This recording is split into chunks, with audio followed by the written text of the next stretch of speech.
fellow Biafrans, lovers of freedom across the world. I welcome you to Biafra Exodus Hard Talk TV. Please like and share the program to all platforms. Share to family and friends. Share to people that are around you so that they can join us on this exclusive section. General of Officer Commanding of the Nigerian Army 6th Division, Major General J.H. Abdulsalam, has vowed that the military will continue operations in Okwama community, Ughelli South in Delta State, until arms and equipment allegedly taken by hoodlums are recovered. Addressing the press on Tuesday, he also expressed sorrow over the killing of soldiers in the community in March 2024. Abdulsalam dismissed reports that the army had invaded the community, clarifying that it was a normal military operation aimed at retrieving their lost assets. I was thinking that the Okoma issue for now would have actually ended. They would have been able to apprehend the people or who give the orders for soldiers to be attacked, when they went there for the peace accord. But, saying they will continue to be there until they recover their equipment and all the arms, one wants to ask what is really happening. We had a female voice in Niger State during the time of this Okoma incident talking about how the Boko Haram terrorist groups in the north have been killing people, even the soldiers. We also heard how they stormed some places. Some soldiers have also died in the hands of the terrorist group. And we are yet to see this type of determination by the Nigerian army in fishing out the terrorist groups and the people who are constituting nuisance in other parts of the country. But anyway, they say they are going to continue to be there until they recover their arms and other equipment that we carted on. Do you know what our military have turned to? Professor Adi Alafibo, I don't know if you've heard about him. Professor Adi Alafibo, one of Africa's best historians. He said, of men and war, of women and history. Do you know what that means? Men go to fight a war. It is the women that tell the stories. Yeah. That is what our military have become. You have an enclave, clearly enveloped by insecurity, by terrorists, by bandits. You have not gone there to flush them out. You go to a peaceful community in Okwama. But it was peaceful, relatively peaceful until what happened? There was an attack on. Who did the attack? Moses, let's not get into that. It was clearly supposed to be a law enforcement engagement until the military put themselves into it. But they were invited, Good. They were invited. So, was the police overwhelmed before the military was invited? Was the police overwhelmed? Do we have our military littered on the streets in Nigeria? Let's concentrate on the issue that, look, we have an Okwama and they have determined, like you said, why the determination to go there and they want to recover their arms.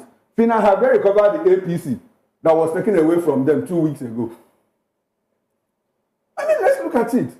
It is what it is. The one that was demobilized. Demobilized. Have they recovered demobilized, meaning it cannot be used. But have they recovered it? Well, it's they haven't informed us. They haven't informed us. So they should tell Nigerians. I don't make excuses. Yeah. I don't defend people who kill soldiers or kill security agencies. It's even glaring. It is evil, But I also like to see the military deploy this kind of effort in banditry, kidnapping, terrorist-prone regions of the country. That's what the conversation is all about. Exactly. That's also the line I also take this morning because, when you check it out, you look at it the way it is being done, you find out that it's more like some people are beginning to have selective way of operation in some other parts. And Nigerians are beginning to talk about this, if it happens to be a little or one attack against the military in one other part, you see the full force. But when it happens in other parts of the country, it's more like it's going to be treated with kid gloves. But let's see how they are able to get their equipment and also their arms from Okwama community within the time that they will spend there. But I know that they also come up to say they have names of individuals that they have on their radar. They say that concern that. So why are they still there? And we also heard reports that those that may have perpetrated that had fled. The community. Yeah. They had long fled that community. So why the occupation of that area? I think a lot more should be done. And rightly, like Chukuma did say, we should see efforts like this get towards areas where we have banditry attacks, kidnappings, Boko Haram, areas that are prone to such attacks should see, such enforcement, such release of law enforcement agents to curtail their activities as against, what. Now, this feels like killing a fly with a sledgehammer. It's really unfortunate, but we do hope that they recover the said arms that are missing. All right, welcome back, and thanks for staying with us. The World Igbo Congress, representing Nigerians of Southeast extraction in the United States, has unequivocally condemned the escalating genocide against the Igbo people, both in Nigeria and abroad. During their 2024 annual convention, the Congress emphasized the urgent need to confront the existential threats faced by Igbos, citing increasing ethnic hostility, hate speech, destruction of properties and businesses, racial profiling, and targeted violence. They specifically highlighted the bigoted comments made by MC Oluomo during the 2023 elections as a catalyst for this intensified hostility. The Congress reaffirmed their support for the self-determination movement in the Southeast and demanded the immediate and unconditional release of Mazi Nnamdi Kanu, the leader of the indigenous people of Biafra, who remains in detention. In a recent development, the Renaissance Patriots Foundation, representing indigents of Lagos, have made clarifications that they don't have issues with Igbos residents in Nigeria, in Lagos, in the Southwest, but raised concerns about individuals from the Southwest, that is Yoruba people from the Southwest, who are claiming to be Lagosians and using that as opportunities to gain political and economic capital from Nigeria, from Lagosians. Meanwhile, Amaka, a Nigerian national living in Canada, has also denied reports of her arrest, explaining that she was invited by Toronto police following a complaint filed by the Nigerian government. After presenting the video evidence, according to her, concerning the alleged threats made against the Igbo people by members of the Bini and Yoruba communities, Amaka was released without further questioning. Subsequently and consequently, Canadian officials have used the opportunity to urge Nigerian government to address ethnic tensions peacefully, highlighting the need for a harmonious resolution to the ongoing crisis. We have Canadians, we have a foreign government now advising us to go home and peacefully resolve our ethnic problems. Well, we still have in the studio with us Barrister Darlington Agommo, a political affairs analyst, and Mr. Okpe Oluwa, the director of Africa Bridge Initiative. Gentlemen, thanks for staying with us. Yes, thank you.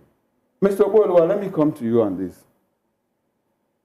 You have heard what the Yoruba indigents, Lagos indigents said, that they don't have problems with the Igbo people resident in Lagos, that the problem they have is Yoruba people from Southwest who now come to Lagos to claim indigenship of Lagos State, and that they are using that to gain political and economic opportunities ahead of the people of Lagos State. How do you react to that?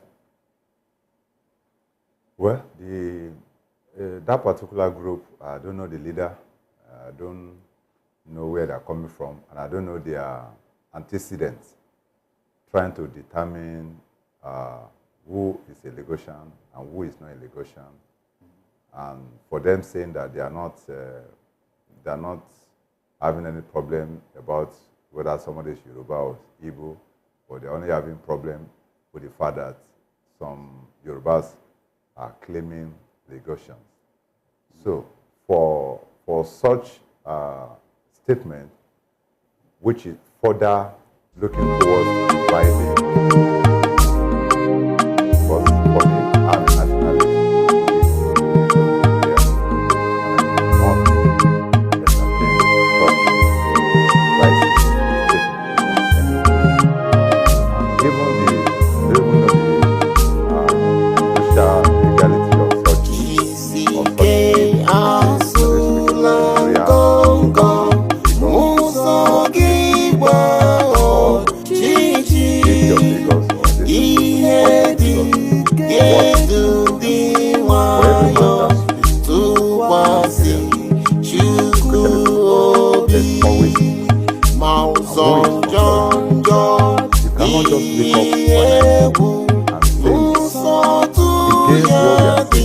we are saying is that Nigerian government, I was looking at the highest contribution to the national economy. And the group that has no solid economic structure is now coming to divide state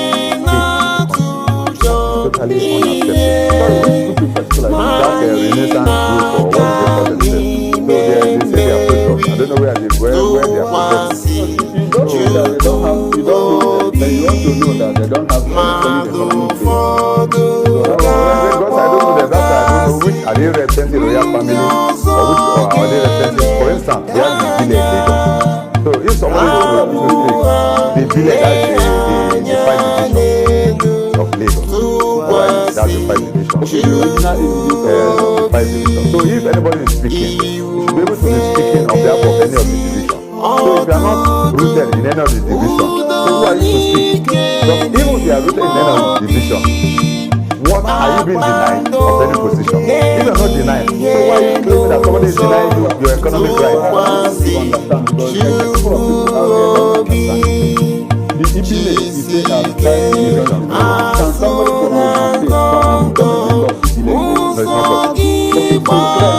possible. Okay, so clearly there are people who own Lagos. They have to be. And now these people are saying, no, we have to people from other parts of the south who have come and they are taking advantage over the people. So, do you have to see that not everybody from the south west? Nobody can claim that he or she has been economically. No, the people who are from outside. They are speaking for themselves. They do not say they are representing Lagos. They say they are Renaissance group, patriotic group. Assuming they are saying they are part of any of the division, I will have enough conversation with them. For now, for me, it's unrealistic and it's it's not possible. It's not possible. As far as I'm concerned, they cannot be speaking on behalf of the 5 divisions. So if they are speaking on behalf of the 5 divisions, they should come out to state which of the division they are coming from. If they are coming from Ikeja, if they are coming from Badagry, if they are coming from Ikorodu, then it will be easy to analyze. Now, what do I say? When we have the 5 divisions, none of these 5 divisions is complaining that this is. So who are you? Speaking on behalf of them. Speaking on behalf of them.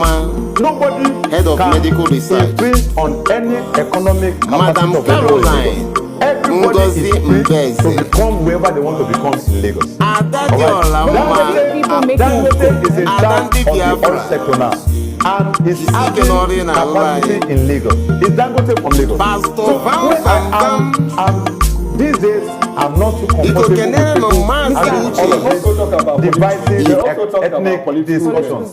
Because I know of the fact that we had a former commissioner of works in Lagos State, Raoul Aborebo-Shola, who later became the governor of Osun State. We have Bamidele Obeyemi, who is now the leader of the National Assembly, who served as Commissioner for Information and Strategy in Lagos, but now he's representing Ekiti State. You know, we can go on and on and on in the political sphere.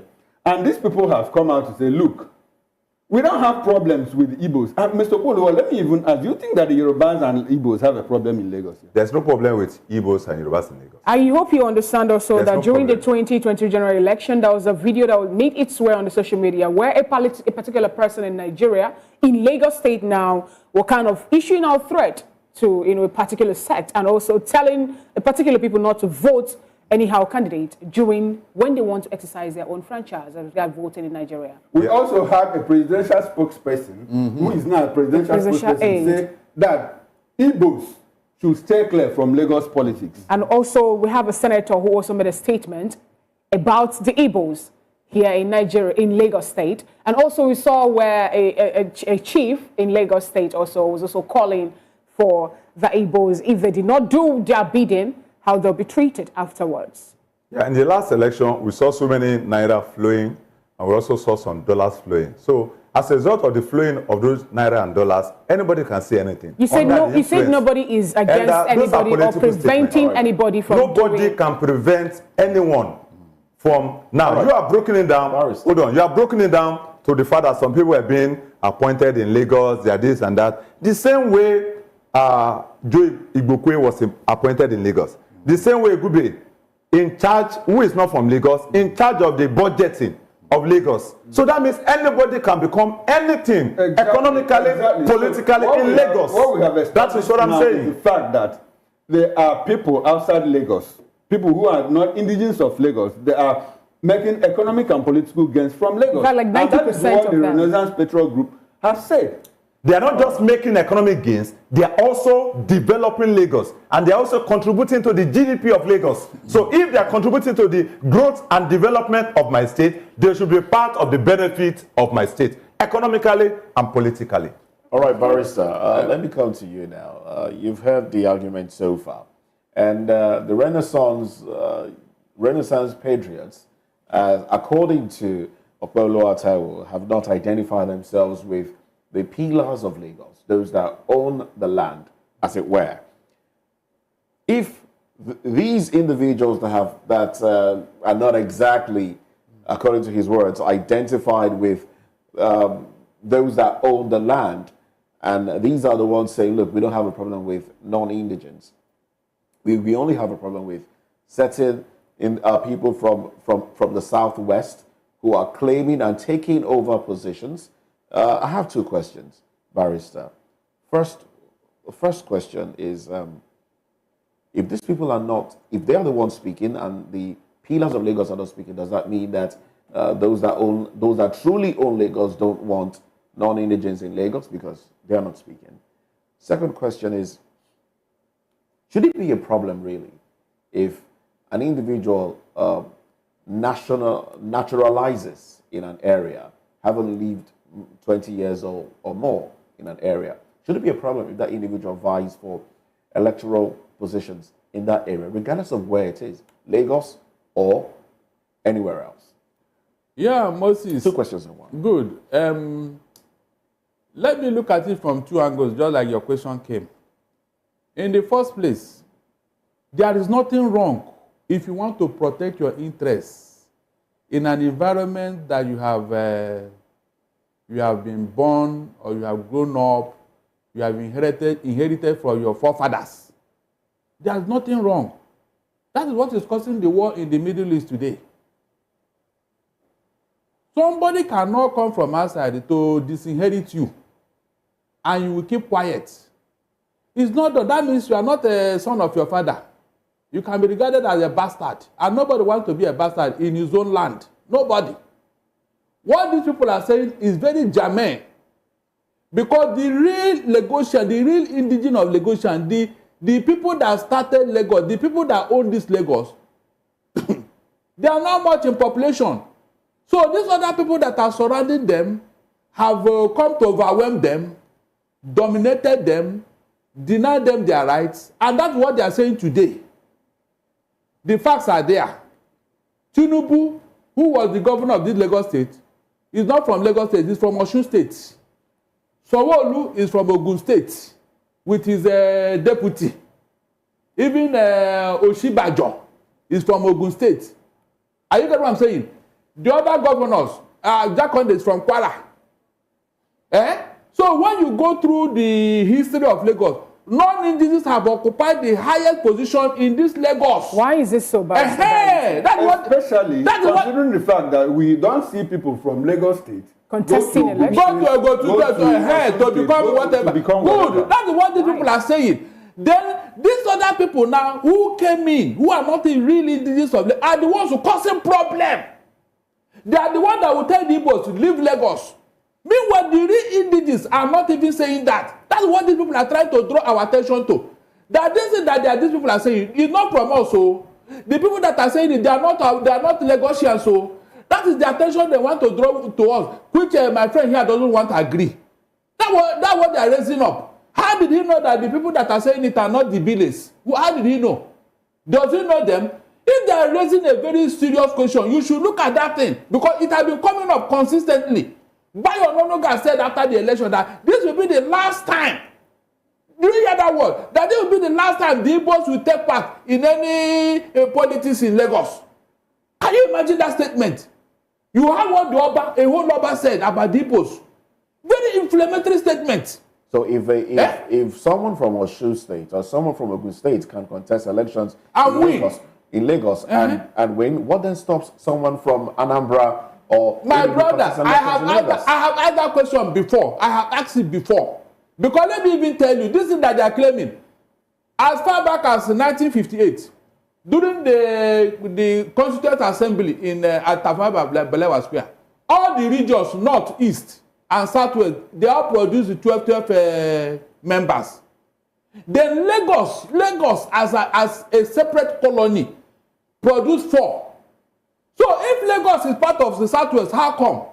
Do you know that at that period that I was talking about, even during our lower period, if they are pursuing you for tax, immediately you cross Jibo, they will leave you alone. You have entered Lagos. If the southwest officials are pursuing you for tax, whatever, the moment you cross Jibo, the Crown Colony, they will leave you alone. You are no longer under them. So if you trace the history of this particular Lagos, you will discover that it is those people that are within that territory. So how can you now come and dominate the place? In such a very crude manner, selling their land, confiscating their property. But you know, someone said that power is not being given a la carte. You have to find a way to grab it and take it and run. All of us cannot be Agbero. It is now left for these people that are, let them Sorosoke. Let them raise this noise. Let them make it so that those people that are disturbing Lagos will hear it. That know that they are not from here. I want to ask you, Fina, or any other person, please, can you mention one day, one particular day, where the Igbos disturb Lagos in any form or shape, that they are rioted, they kill anybody, or they are fighting or doing something against the interests of Lagos State? Can you mention one particular day? They are very peaceful. Doing their businesses, contributing to the growth of Lagos. So how can you wake up and say Igbo should not, they should go? Every time somebody wake up and say this. Every time somebody wake up and say this. Why? The houses, are they not here? Please, why can't you talk to them? Because you know that those people, they don't have time for discussion. They will put dagger. Is that not why you fear them? But the people that are very peaceful, who have surrounded the entire Southwest, kidnapping and raping their women, is it the Igbos? Why can't you channel your energy there?